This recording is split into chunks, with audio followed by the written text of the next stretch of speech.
Ayo Ultimates! Meja redaksi kembali hadir untuk menyajikan informasi terupdate yang kami sajikan hanya untuk Anda. Bersama saya Airin Suryani Maitri. Bersama saya Emmanuel Elang. Inilah Meja Redaksi.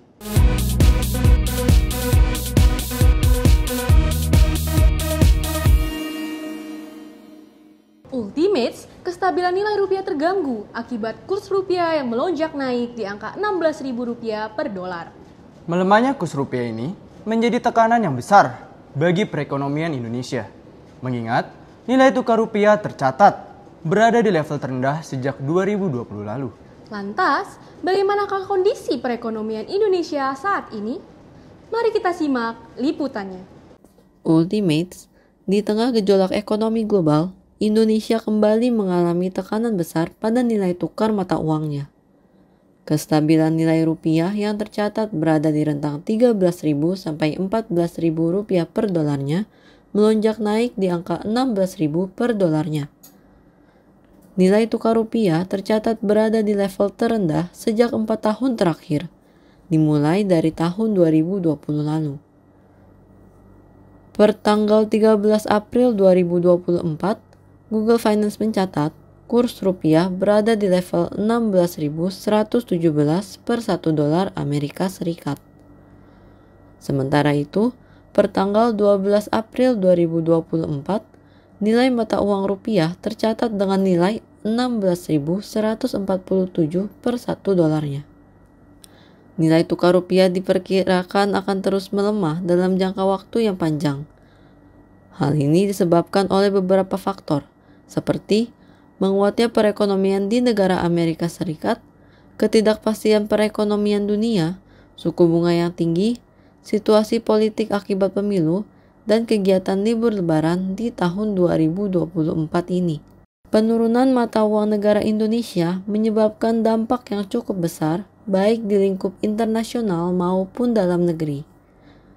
Dengan naiknya harga barang impor, terutama di sektor kebutuhan pokok, ditambah penurunan ekspor dari dalam negeri, nilai kurs rupiah semakin jatuh. Obligasi dan surat utang negara terancam meningkat jika tidak ditindak dengan bijak oleh Bank Indonesia. Bagaimana ya pandangan masyarakat mengenai hal ini? Kita simak liputannya. Kalau menurut saya untuk pandangan kurs rupiah kan kita tahu bahwa sekarang kurs rupiah itu sedang turun banget. Dan itu bakal ganggu ke masyarakat, terutama daerah-daerah kecil yang masyarakat masih butuh banget untuk rupiah ini. Jadi kedepannya mungkin harus ditingkatin lagi untuk penjualan produk dalam negeri. Jadi biar semuanya tuh mungkin meningkatin, pemerintah dapat tingkatin kurs rupiah lagi. Jadi kedepannya kurs rupiah itu nggak bakal turun lagi. Oke, jadi sebenarnya kan menurut saya alasan kenapa nilai kurs rupiah itu suka naik dan turun itu kan salah satunya karena ada inflasi. Lalu dengan inflasi yang tinggi itu kan bisa mempengaruhi daya beli barang yang rendah gitu. Nah itu akan penggunaan dan perputaran rupiah itu semakin berkurang. Ya, salah satu bentuk dari kurs yang tidak seimbang ya, atau mungkin ada perubahan kurs yang mungkin tidak menguntungkan bagi kita, yaitu inflasi. Kalau inflasi terjadi, maka kita tahu bahwa itulah saat di mana ekonomi masyarakat sedang dilanda masalah. Karena apa? Ya mungkin harganya menjadi begitu naik, sementara daya beli masyarakat begitu kurang. Jadi kalau pemerintah sungguh serius, harus memperhatikan bagaimana supaya tidak terjadi inflasi. Upaya pemerintah terhadap lonjakan kurs mata uang ini sudah diantisipasi sejak 2018. Presiden Jokowi meminta pemerintah untuk selalu berkoordinasi dengan BI dan OJK.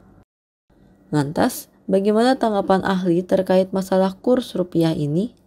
Penyebab utama rupiah menurun itu adalah faktor eksternal, artinya faktor global di luar negeri yang terjadi. Yang pertama kita lihat adalah perang antara Rusia sama Ukraina, begitu pula dengan peningkatan suku bunga untuk masyarakat mungkin lebih mulai cintailah produk Indonesia, dan juga perlu adanya intervensi dari pemerintah untuk membuat kebijakan untuk memperkuat perekonomian masyarakat. Ultimates, Nilai tukar rupiah yang semakin melemah menjadi tantangan besar bagi negara Indonesia di bidang ekonomi. Di masa mendatang, harapannya langkah-langkah yang diambil dapat membawa pemulihan serta stabilitas ekonomi Indonesia yang berkelanjutan. Sharon Fredlin, Galang Rofiul, melaporkan untuk UMN TV. Wah, elang, kurs rupiah yang cenderung tidak stabil ini menjadi pengingat agar kita dapat mempersiapkan tabungan dan mengelola keuangan dengan baik. Benar sekali, Airin. Berbicara tentang menabung, generasi muda zaman ini nyatanya masih mengalami kesulitan dalam mengelola keuangan. Faktor gaya hidup dan perilaku konsumtif self-reward menjadi penghambat mereka untuk membangun kebiasaan menabung sejak muda.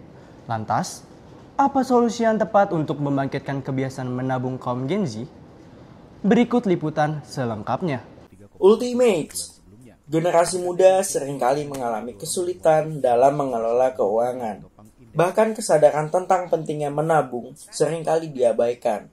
Dalam dunia keuangan, perilaku konsumtif generasi milenial atau Z telah menjadi perhatian utama. Meski memiliki pendapatan yang cukup di usia produktif, banyak dari mereka cenderung menggunakan uang mereka untuk hal-hal yang sifatnya konsumtif, seperti gaya hidup, makanan, dan liburan. Prioritas ini seringkali dilakukan tanpa pertimbangan yang matang terhadap perencanaan jangka panjang demi mempertahankan gengsi atau mencari kepuasan batin. Ultimates dikutip dari Jawa Post, menurut survei Bank Commonwealth, terdapat sebanyak 53% dari generasi muda Indonesia yang menganggap menabung mudah. Namun, kenyataannya, menabung masih menjadi hal yang sulit dilakukan bagi mereka. Di Indonesia, pengguna internet mencapai 202 juta orang dengan 98% dari populasi memiliki smartphone. Dalam acara webinar Combank Mobile, pendidikan keuangan ditingkatkan untuk membantu individu merencanakan keuangan mereka lebih baik. Hal ini bertujuan untuk membuat transaksi perbankan lebih sederhana dan mudah. Generasi muda diajarkan untuk mengelola keuangan dengan baik, termasuk mengatur keuangan mereka untuk mencapai berbagai tujuan, termasuk melalui penggunaan aplikasi. Dari semua ini dapat dilihat bahwa pendidikan keuangan tidak bisa diabaikan.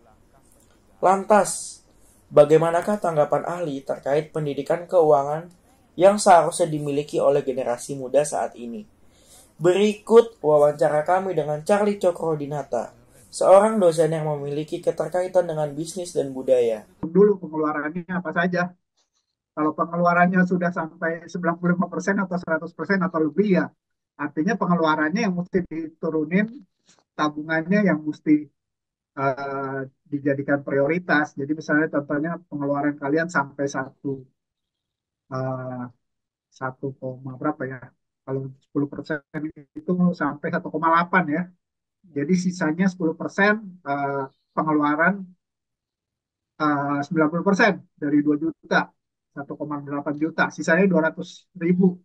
Ya udah gitu, 200.000 di awal bulan atau di saat terima uangnya langsung masukin ke tabungan lain atau wallet lain atau kantong lain. Kalau misalnya contohnya kita pakai Blue, pakai Jago atau pakai apa saya nggak tahu ya. Saya tahu ada kantong macam-macam itu, dua itu bikin kantong baru dan kantong itu begitu terima langsung ditransfer ke kantong itu atau ke rekening bank lain. Ultimates, sungguh menarik ya.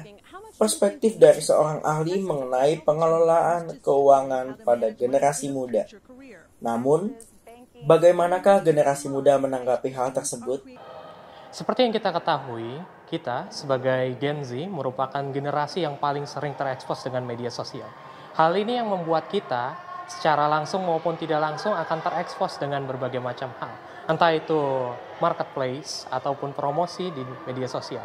Hal inilah yang membuat sebagian besar dari kita tidak tahan atas godaan-godaan tersebut. Adanya tabungan dini membuat kita dapat berinvestasi di masa depan kita. Hambatannya pasti banyak ya, kayak tekanan dari sosial, kayak aku pingin ini, pingin itu, banyak banget. Jadi ya harus kayak nahan-nahan diri sih. Menurut saya, menabung di usia muda ini, apalagi di era modern sekarang itu sangat sulit ya, karena kita sebagai Gen Z itu banyak sekali tantangannya, seperti gaya hidup. Jadi kita kan Gen Z ini termasuk gaya hidup yang maunya serba instan. Jadi kita tuh suka membeli barang tanpa berpikir dulu apa fungsinya nanti buat kedepannya. Yang membuat saya sulit menabung karena pertama itu ya tentang gaya hidup. Saya bisa dibilang itu boros. Jadi itu yang membuat saya susah untuk menabung dan menyisakan uang. Data dari Otoritas Jasa Keuangan atau OJK menunjukkan bahwa sebagian besar anak muda tidak memiliki tabungan dan dana darurat, serta memiliki utang yang cukup besar. Hal ini menyoroti kebutuhan akan pemahaman yang lebih baik tentang pengelolaan keuangan. Ramada Valino, Naira Kalista, melaporkan untuk UMN TV. Ultimates, jangan kemana-mana ya. Kami akan segera kembali dengan informasi menarik lainnya. Sesaat lagi hanya di UMN TV.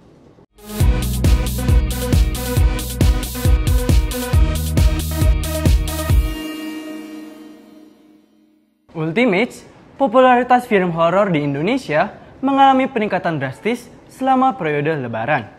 Eksistensi film horor Siksa Kubur dan Bandara Wuhi menjadi bukti bahwa genre ini diminati oleh para penonton.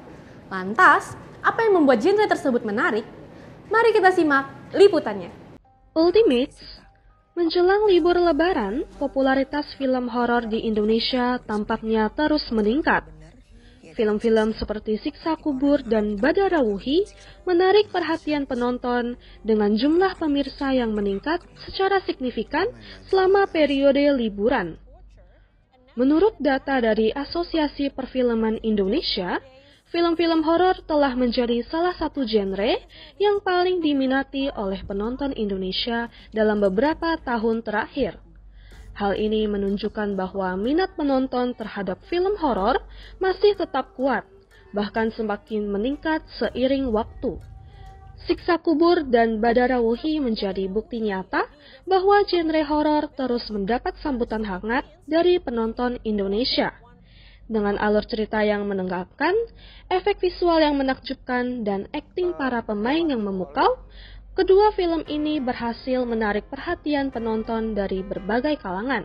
Sejak 2017, film horor tercatat sebagai genre terlaris di periode libur Lebaran. Pengecualian pada Lebaran tahun 2020 saat bioskop sedang tutup karena pandemi COVID-19. Menurut catatan Litbang Kompas, film Jailangkung memiliki capaian penonton terbanyak saat libur Lebaran 2017 dan menyentuh 2,5 juta penonton. Saat libur Lebaran tahun lalu pun, film Sewu Dino juga berhasil menarik hampir 4,9 juta penonton hingga akhir penayangannya. Para sutradara film horor Indonesia terus berusaha menghadirkan karya-karya yang berkualitas. Mereka tidak hanya mengandalkan unsur jumpscare semata, tetapi juga menggali kearifan lokal dan budaya Indonesia dalam menyajikan cerita-cerita yang menegangkan. Salah satu faktor penting dalam perkembangan film horor Indonesia adalah dukungan pemerintah dan lembaga perfilman. Program-program bantuan dan pelatihan yang diselenggarakan oleh pemerintah guna membantu para sineas muda untuk mengembangkan kemampuan mereka dalam menciptakan film-film berkualitas. Nah, Ultimates, kira-kira apa ya tanggapan dari mahasiswa UMN terkait film horor di Indonesia?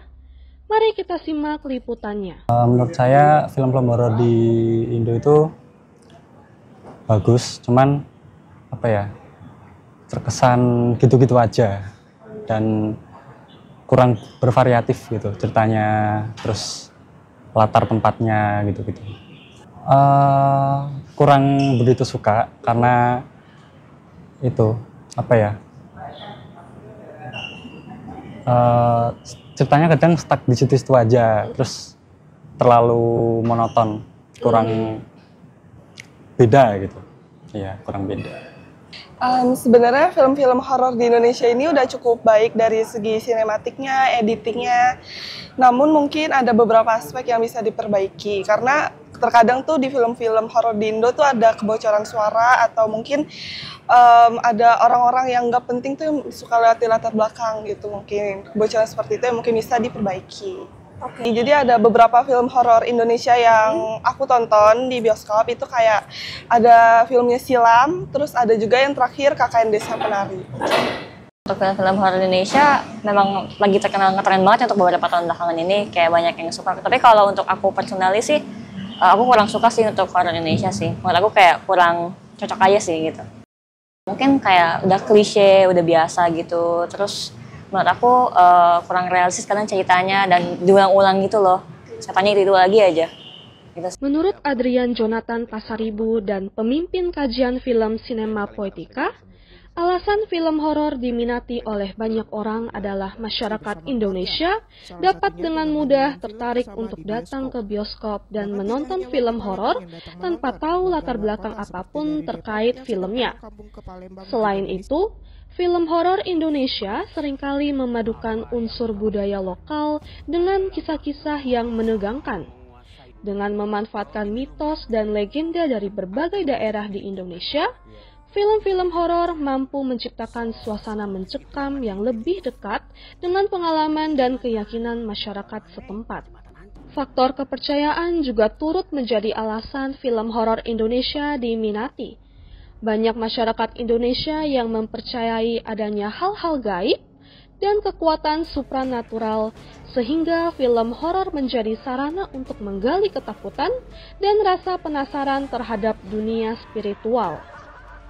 Karena itulah, film genre horor selalu bisa diandalkan untuk menarik penonton ke bioskop, termasuk saat periode krisis industri perfilman Indonesia di 2010 sampai 2011 dan di masa pandemi COVID-19.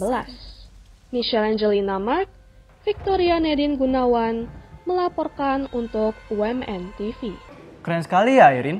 Ternyata kehadiran film horor tidak kalah populer dengan genre-genre film lainnya. Betul sekali, Elang. Bukan hanya itu saja, Indonesia juga unggul dalam dunia olahraga, khususnya dalam ajang bergengsi seperti Piala Asia U23. Berhubungan dengan hal tersebut, kehadiran Rizky Ridho menjadi sorotan bagi FIFA. Pasalnya, pemain Persija ini diperkirakan masuk ke dalam 5 daftar pemain di ajang Piala Asia U23. Berikut laporan selengkapnya. Ultimate Piala Asia U23 kembali diselenggarakan sebagai ajang kualifikasi Olimpiade 2024 zona Asia. Indonesia menjadi salah satu negara yang berlaga di ajang tersebut. Dalam menyambut ajang Piala Asia U23 yang diselenggarakan pada 15 April hingga 3 Mei 2024, Federation International de Football Association atau FIFA memberikan rangkuman negara yang berpartisipasi dan beberapa pemain yang diprediksi memiliki potensi tinggi dalam ajang tersebut. Dalam artikelnya, FIFA menyoroti pemain tim nasional Indonesia yaitu Rizky Ridho sebagai salah satu pemain yang berpotensi tinggi. Pengakuan ini tentunya bukan tanpa alasan. Rizky Ridho mendapat banyak sorotan setelah sebelumnya tampil memuaskan dalam laga kualifikasi Piala Dunia 2026 pada bulan Maret lalu. Penampilan inilah yang menjadi dasar penilaian FIFA dalam menetapkan Rizky Ridho sebagai salah satu pemain yang patut diantisipasi.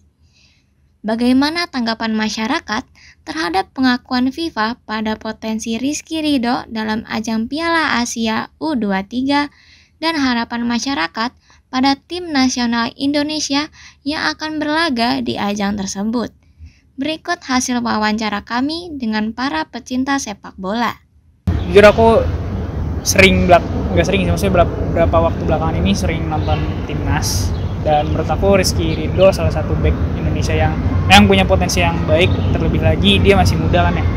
Jadi ya itu pujian yang pantas sih menurut aku. Kayak waktu dulu pas lagi lawan Irak itu dia bikin passing yang apik banget menurut aku. Sebagai yang suka nonton bola ya. Jadi, harapan aku ya semoga Sintayong itu bisa mencapai targetnya dan timnas Indonesia juga mampu memberikan terbaik aja sih. Semoga dengan ikut turnamen tersebut ya kita bisa meningkatkan level kita di level Asia. Kayak gitu aja sih. Menurut aku untuk Rizky Ridho ini untuk pengakuan ini benar ya. Soalnya kemarin melihat permainannya dia juga kemarin istilahnya kalau bahasa kasarnya tuh dia tuh ngotot untuk mainnya, dia juga bisa jaga dan ngimbangin permainan dari pemain-pemain Qatar. Cuman sayangnya mungkin kemarin lagi kurang kurang hoki aja sih, dia akhirnya dapat kartu merah dan dia nggak bisa ngelanjutin permainan itu. Tapi menurut aku sebenarnya Rizky Ridho itu juga bisa ngimbangin permainan dari timnas Indonesia yang lain, tim-timnya. Jadi dia bisa membawa bawa semangat lah ke tim-timnya. Sebagai juga dia kan kapten ya, jadi permainannya dia udah oke, terus potensinya dia juga gede sama sesuai yang FIFA bilang sih menurut aku.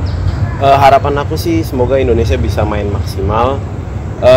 Untuk di laga selanjutnya, aku tahu laga selanjutnya tuh mungkin berat lawannya ya, Australia sama Jordania. Cuman dengan permainan Indonesia yang sekarang dan yang aku ikutin, yang aku tonton, Indonesia tuh punya potensi banget. Dilihat dari pemain-pemainnya juga yang dari teknik dasarnya mereka udah mulai oke, dari passing segala macamnya, dan itu bisa ngebuat Indonesia tuh punya potensi yang banyak di Piala Asia ini untuk lanjut ke tahapan selanjutnya lah, minimal bisa lolos grup lah semua. Oke, aku juga sempat ngikutin dan nonton, dan menurut aku Rizky Ridho ini permainannya tuh termasuk yang agresif ya, dan adanya dia di timnas ini bikin timnas nih makin kuat menurut aku ya. Dan kalau nggak ada dia sih kayaknya semenjak aku lihat permainannya kemarin kayaknya sih kurang kalau nggak ada dia nextnya gitu sih. Aku sih naruh harapan besar di timnas karena ya kan ini event ya bisa dibilang sangat besar gitu ya, jadi ya minimal semifinal lah.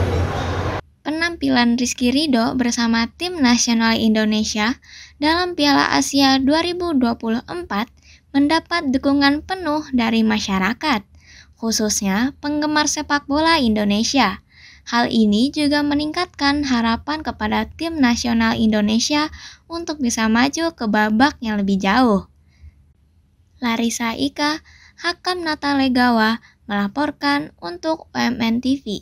Ultimates, demikian berita yang dapat kami sampaikan. Tetap saksikan Meja Redaksi setiap Senin pukul 7 malam hanya di UMN TV. Saya Irene Suryani Maitri. Saya Emmanuel Lang dan segenap kru yang bertugas pamit undur diri. Selamat malam dan sampai jumpa.